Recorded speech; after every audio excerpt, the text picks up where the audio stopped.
Donc, pour l'épaule plexique chez l'enfant plus grand, j'ai essayé de me baser sur les patients qu'on a vus ensemble lors de la dernière mission. Et la première chose qu'il faut voir, c'est l'attitude spontanée du membre supérieur. Vous voyez ici à gauche, complètement à gauche, il n'y a vraiment pas de différence entre les deux attitudes spontanées. Ici, au milieu, on sent que le membre inférieur, il est plutôt en rotation interne. Le membre supérieur gauche, il est en rotation interne. Ici, par contre, il est en rotation externe. Effectivement, lorsqu'on voit ici le membre supérieur, il bouge presque normalement à gauche. Au milieu, on voit un signe de clairant manifeste, donc il y a un déséquilibre des rotateurs dans le sens des rotateurs internes. Ici, on voit qu'elle a une rotation externe active, mais elle n'a pas de rotation interne. Donc, il y a un déséquilibre en faveur des rotateurs externes. Donc, déjà, l'attitude spontanée, elle peut être très parlante. Après avoir évalué l'attitude spontanée, on passe à la fonction globale. Une petite séquence de vidéo demandant à l'enfant de porter la main à la bouche, puis à la tête, puis à la nuque, puis au flanc. Elle est pleine de renseignements. Et on va voir la main-bouche. Lorsqu'on demande au patient de porter, donc main-bouche, vous voyez complètement à gauche, main-bouche presque normale. À droite, un signe de clairant manifeste qui témoigne de la paralysie des rotateurs externes. Ici, on n'a pas de signe de clairant, mais on remarque que le coude est très collé au thorax. Donc, on se demande s'il y a un défaut d'abduction. On va confirmer ça après. Pour la main-tête, qu'est-ce qu'il y a là? Pour la main-tête, c'est la même chose, mais elle donne encore plus de renseignements. Ici, on voit une très bonne abduction de l'épaule. Ici, par contre, on voit que le défaut d'abduction de l'épaule est évident. Et elle se trouve obligée de faire pencher la tête pour pour que la main atteigne la tête. Ici, vous voyez, complètement à gauche, il est presque normal. Après avoir étudié ces manœuvres-là, on passe aux mobilités actives, une deuxième séquence vidéo. On demande à l'enfant de faire une abduction de l'épaule. Voilà, l'abduction, elle est complète. Ici, on lui demande de faire une abduction de l'épaule. On a 120 degrés d'abduction, disons. Ici, par contre, l'abduction, elle ne dépasse pas les 45 degrés. La rotation externe, ici, il a des rotateurs externes actifs. Là, par contre, il est bloqué, il est rétracté en rotation interne. Et à droite, vous voyez qu'elle a une rotation externe active, pas aussi complète que l'autre côté, mais elle en a. En plus des mobilités actives en abduction rotation externe, il faut surtout, chez les enfants qui ont été déjà traités, opérés, il faut étudier la mobilité active en rotation interne. Comme ce cas-là d'un garçon qui a été opéré à 3 reprises dans un pays voisin et qui me vient avec une rétraction en rotation externe de l'épaule. Il n'a pas de possibilité de porter la main ni au ventre, ni à la bouche, ni à la tête. Je lui ai fait une ostéotomie de rotation interne pour lui permettre de porter la main à la bouche et de même de mettre la main dans la poche. Après les mobilités actives, on passe aux mobilités passives de la gléno-humérale qui doit nécessairement être étudiée en stabilisant la scapula. Ici, pour la vidéo, parce que j'ai une main qui fait les mouvements en passif, l'autre main qui tient la caméra, mais il faut toujours stabiliser la scapula pour avoir une idée précise sur les degrés de rotation, que ce soit en interne ou en externe.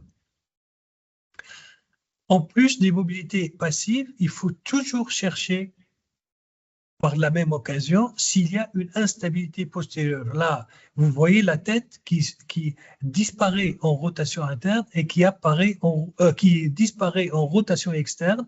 Elle se elle retrouve sa place et se luxe en postérieur. Là, ici, la tête, elle est évidente, elle saille en postérieur. C'est une luxation postérieure de l'épaule. Ici, voilà l'instabilité. Vous voyez que la tête, elle bouge. En rotation externe, elle reprend sa place. En rotation interne, elle se luxe. Le cinquième point, c'est la recherche de co-contraction abducteur-adducteur de l'épaule. Là, les co-contractions, on les cherche dans les défauts d'abduction de l'épaule. Donc, comme on a vu, ça se voit en cas de co-contraction, on voit qu'au moindre abduction de l'épaule, on a la pointe de la scapula qui bascule avec l'humérus. Le fait de mettre le doigt, la pulpe contre le grand rang, grand dorsal, on va sentir la co-contraction du grand rang et ou du grand dorsal. Si on fait tourner la pulpe du côté du long chef du triceps, on va sentir la co-contraction du long chef du triceps. Ainsi, pour évaluer une épaule, il faut voir l'attitude spontanée, une petite séquence vidéo montrant la fonction globale main, bouche, main, tête, main, nuque, main, flanc. Les mobilités actives de la gléno-humérale en abduction, en rotation externe et en rotation interne. Les mobilités passives de la gléno-humérale qui doivent être étudiées en stabilisant la scapula. On doit étudier aussi bien la rotation interne qu'externe et rechercher une instabilité ou une luxation postérieure de la gléno-humérale. Enfin, en cas de défaut d'abduction, il faut chercher s'il y a un facteur de contre-résistance qui sont les co-contractions abducteurs-adducteurs de l'épaule. Ainsi, à partir des cas qu'on a déjà présentés, vous voyez là, le patient, il a... Oh là là, qu'est-ce qui se passe? Donc, on voit qu'il a une main-bouche facile, une main-tête facile, une bonne abduction, une rotation externe active, donc pas de chirurgie. Il faut indiquer uniquement une activité sportive pour renforcer. Donc, dans ce cas-là, main-bouche difficile, main-tête difficile, clairant, rétraction en rotation interne, instabilité de l'épaule, donc rétraction en rotation interne de l'épaule, paralysie des rotateurs externes et instabilité postérieure de l'épaule.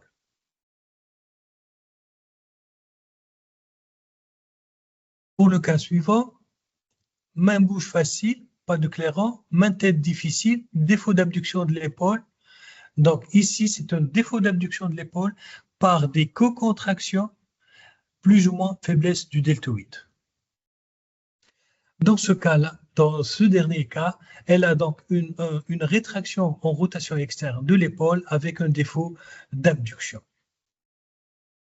Donc, les examens complémentaires, quelle place ont-ils?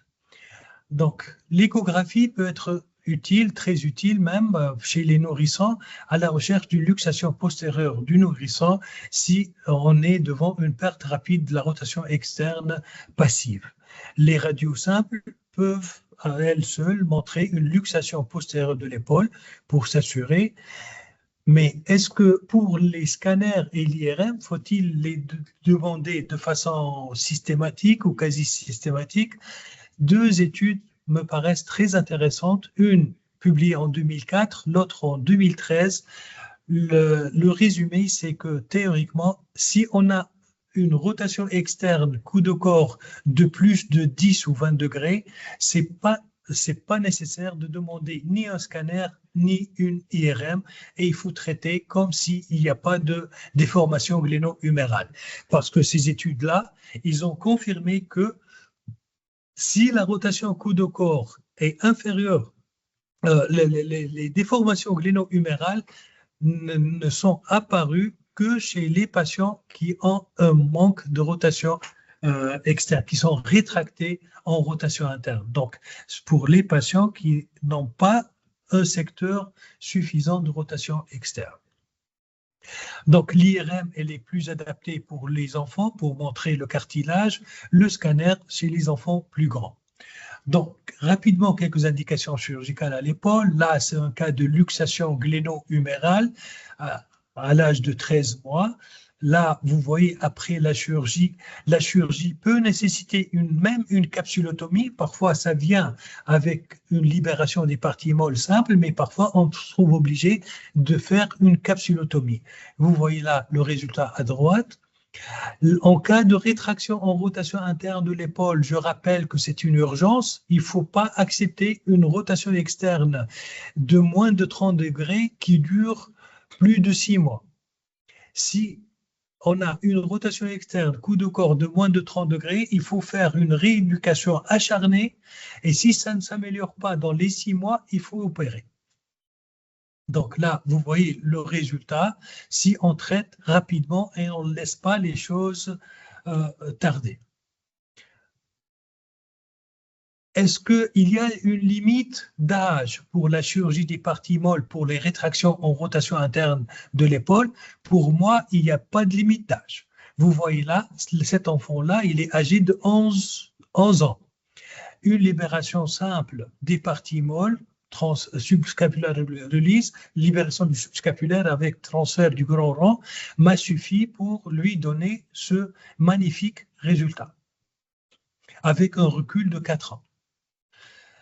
La seule limite est plutôt le faible gain de rotation externe obtenu par la chirurgie des parties molles. Cet enfant-là, bien qu'il est moins âgé que le précédent, il est âgé de 10 ans, après avoir fait la libération, j'ai pas réussi à avoir un bon secteur de rotation externe. J'ai complété par une ostéotomie. Donc, je lui ai fait une libération du subscapulaire, une ostéotomie et un transfert. Et vous voyez le résultat avec une rotation externe active.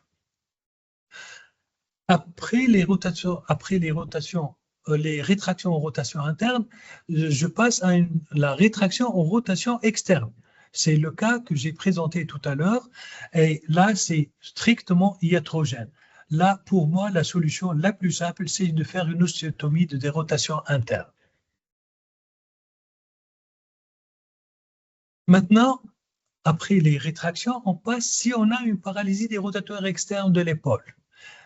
Je pense qu'il faut absolument rétablir le déséquilibre musculaire parce que tôt ou tard, on risque d'avoir des limitations de la mobilité. Comme cette fille-là, vous voyez la rotation externe, coup de corps, elle est de 60 degrés, elle est âgée de 3 ans, elle n'a pas encore récupéré les rotateurs externes. Les rotateurs externes, ça fait 3 ans qu'ils n'ont pas récupéré. Un muscle qui n'a pas récupéré, qui n'a pas reçu d'innervation pendant 3 ans, il ne va jamais récupérer. Donc, je lui ai fait son transfert et vous voyez le résultat avec une rotation externe active. Pour les défauts d'abduction, il faut absolument lever les facteurs de contre-résistance. C'est l'élément le plus fréquent, c'est la cause la plus fréquente des défauts d'abduction, c'est la présence de facteurs de contre-résistance qui sont ou bien une rétraction du subscapulaire ou bien des co-contractions adducteur de l'épaule. Et là, vous voyez la recherche des co-contractions du grand rond lors de toute tentative d'abduction de l'épaule. Ici, dans ce cas-là, j'ai fait un transfert unique du grand rond et vous voyez l'amélioration. À lever les facteurs de contre-résistance, ça peut marcher même chez le plus grand. Vous voyez là, s'il est âgé de 12 ans, vous voyez 1 an après et vous voyez 10 ans après. Lorsqu'on voit à l'âge de 12 ans et on le voit à l'âge de 22 ans, ça n'a rien à voir. En cas d'instabilité de l'épaule, postérieure de l'épaule, vous voyez la rétroversion exagérée de la glène. Ici, l'épaule, lorsqu'elle est luxée, c'est pas stable, donc les muscles ne peuvent pas jouer leur rôle. Et ici, vous voyez, à 4 ans et demi après la chirurgie, il a une abduction qui arrive jusqu'à 120 degrés. Alors, en cas de déformation gluno-humérale majeure, on va faire, disons, du palliatif. Il faut faire une ostéotomie simple de dérotation pour lui permettre au moins d'atteindre la bouche avec sa main. Vous voyez là, Donc, c'est du palliatif. La tête, elle est complètement luxée. Il est âgé, là, je pense, il est âgé de 19 ans, je pense. Donc, il n'y a pas moyen de réduire la tête. Donc, ça, c'est la conclusion pour le résumé de tout ce qu'on vient de